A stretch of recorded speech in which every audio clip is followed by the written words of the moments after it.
Here's a race that usually doesn't disappoint. It's the Franklin Simpson. It's a grade one. It's the ninth race on Saturday's card at Kentucky Downs. It's run at 6.5 furlongs on the turf for 3-year-olds. And again, we've got another really, what I consider to be a very good betting race. You see the favorite Mansa Musa is 4-1, and you'd have to consider that pretty damn soft. Followed by Howard Wolowitz at 9-2. And Apollo 10. They both came out of the Mahoney Stakes last time. You've got Bear River, a front runner, yellow card. Evade, the French import from Mike Maker, and Hedwig, who finished second in the juvenile turf to Vote No, who's also in this race last year. So pretty interesting field. We take a look at it. What really, to me, when I look at horses for this race, it's the distance more than anything else. 6.5 furlongs is just kind of a funky distance. Most of these are running at 5.5, occasionally 6, or they're going to go out to 7 or a mile. So 6.5 is kind of a funky distance. For instance, you take Bear River. I'm tossing out. I think this is a good horse for early speed, good on the front end, but 6.5 furlongs doesn't look like a distance he really wants. So I'm going to let him go. He'll be prominent early. Joe Seisty is one I could kind of go either way with, but again, I'm not sure about the distance with him.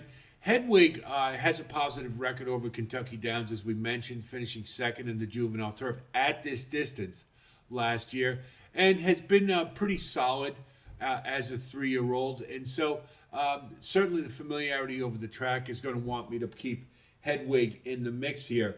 Apollo 10 and Howard Wolowitz both come out of the Mahoney Stakes, which was rather interesting, as both of them were stymied in the stretch. And they had traffic issues, but both were running well. If I had to choose between the two, I'd probably take Howard Wolowitz. He looked like he had a little bit more in the tank, but unfortunately was shut off in the stretch.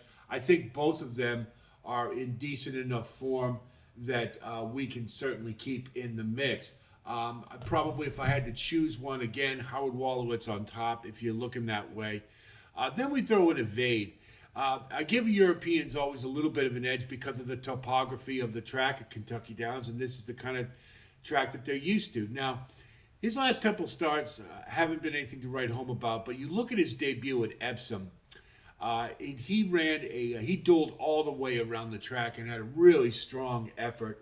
And I believe it was at 6 furlongs or perhaps 6.5. So I think this horse has quality. Mike Maker is pretty good with shippers from overseas. Don't see him with them too often.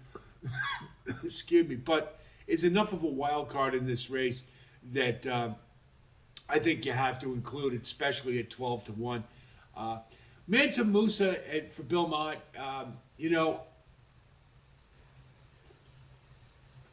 is a horse that we've been high on for a couple races, and it hasn't happened.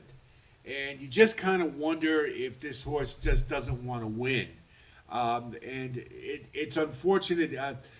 In turf sprints, Bill Mott, his other horse that I like in Mansa Musa too is Sosua Summer.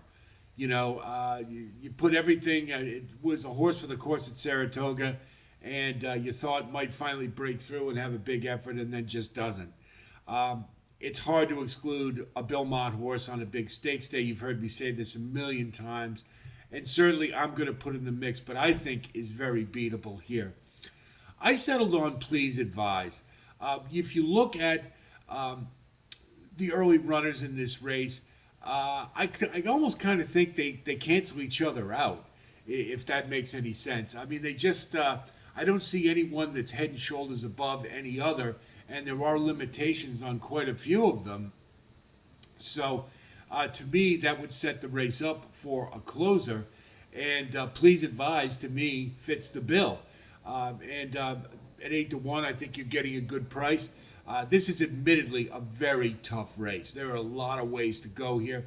Incidentally, Vote No doesn't get the vote for me in this one, even though he did win the juvenile turf last year. It's because he doesn't seem to have carried on from his 2-year-old campaign. I don't see any improvement, and he's had 3 starts, and all of them have been pretty disappointing. Maybe he gets elevated a bit by Kentucky Downs, um, but there's just others, a lot of others I like better than him. So if you want to throw him in for the bottom, I can understand it, but I'm going to go against him here. Excuse me. So we take a look at our wagering strategy. I'm going to go with Please Advise at 8-1.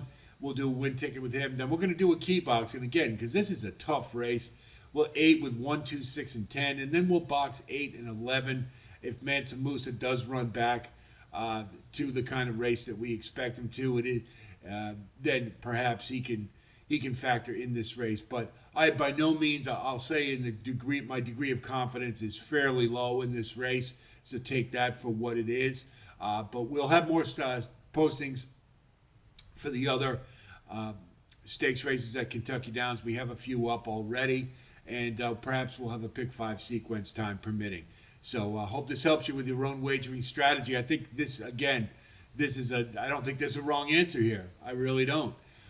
So I hope this maybe gives you a little bit of insight as to the shape of the race. I'll talk to you soon. Until then, be well.